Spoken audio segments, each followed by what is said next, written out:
Hi, and welcome to the Point for December 2024. I'm Leandra Carr, your 2025 president, and joining me today is Garrett Lapierre, 2025 president-elect. Before we get to the point, we would like to take a moment to thank Tom Maron, Crystal Ross, and their team at Greater Nevada Mortgage for their support in 2024. We look forward to their continued support as a bronze partner in 2025. For more information about their services and team, scan the QR code that's on the screen. Keep an eye out for more of all of our 2025 partners about how they can help you and your clients during a transaction. Now let's get to the point about the market stats for Carson. Please note all numbers are as of January 6, 2025 and are subject to change. Carson's median sales price was $567,445, up 4.7% from $542 in November of 24 and up 11.8% from December of 23. Carson's closed sales were 70, up 6.1% from 66 in November of 24. Carson's median days to contract fell to 35, down 12.5% from November and down 38% from December of 23. Carson's month supply was 1.3, down 34.8% from 2.1 months in November. Thank you, Leandra. And now let's take a look at Churchill County market stats for December 2024. Churchill's median sales price was $394,950.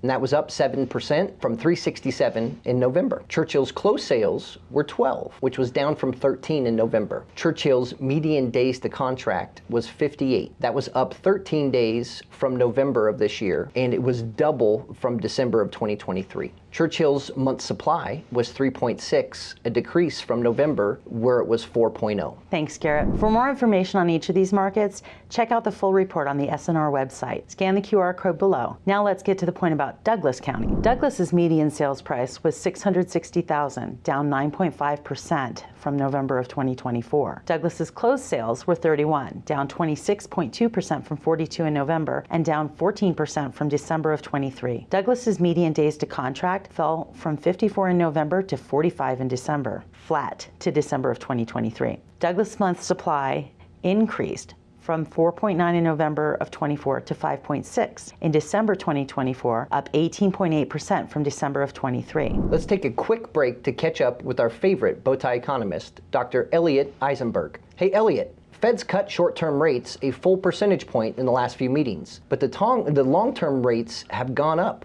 What the heck's going on? Sure, some insights. Is Trump's energy policies and deregulatory policies are both unambiguously good economically. They'll be deflationary, they're going to increase labor productivity, they'll increase wages, increase profits, and boost GDP. Trump's plans to extend tax cuts that are about to expire, that's not going to increase GDP, but it will increase the debt and deficit and boost long-term interest rates as a result. If President Trump enacts new tax cuts on Social Security spending or overtime wages or tips or whatever it is, that's going to boost GDP in the short run, but in the longer run, of course, increase the debt and deficit and long-term interest rates. And depending on what inflation is, how high or low it is, unemployment is, it could also be inflationary. As for his immigration policies, they are going to lower GDP. They're going to boost wages, however, and also increase inflation. Last but not least are tariffs, by far the most complicated. In the short run, they're going to boost inflation unambiguously, but they're also going to raise money for the Treasury because of the tariffs, and that's going to help pay for tax cuts, which we've already spoken about earlier. It's also going to result in increased employment in the tariffed sectors, but it will weaken GDP because it will boost the value of the dollar and in so doing reduce exports. I hope this has been helpful, and I look forward to seeing you next month.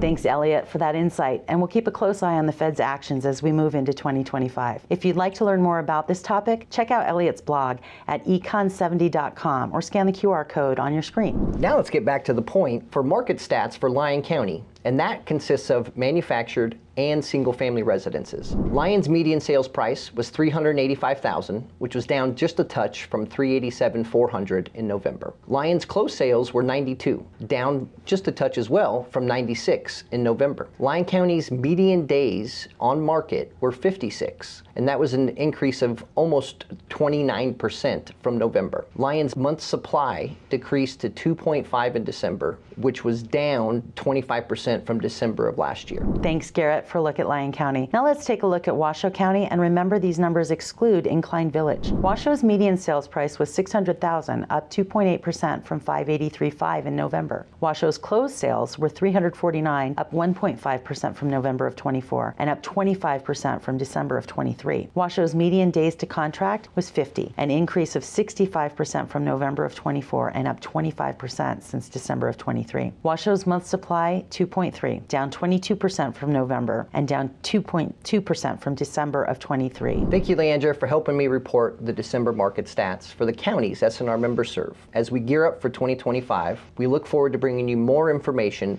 about all the areas that we serve as SNR members and being the best resource for you to serve your clients. Thank you, and we'll see you next month for our To The Point for the January market stats.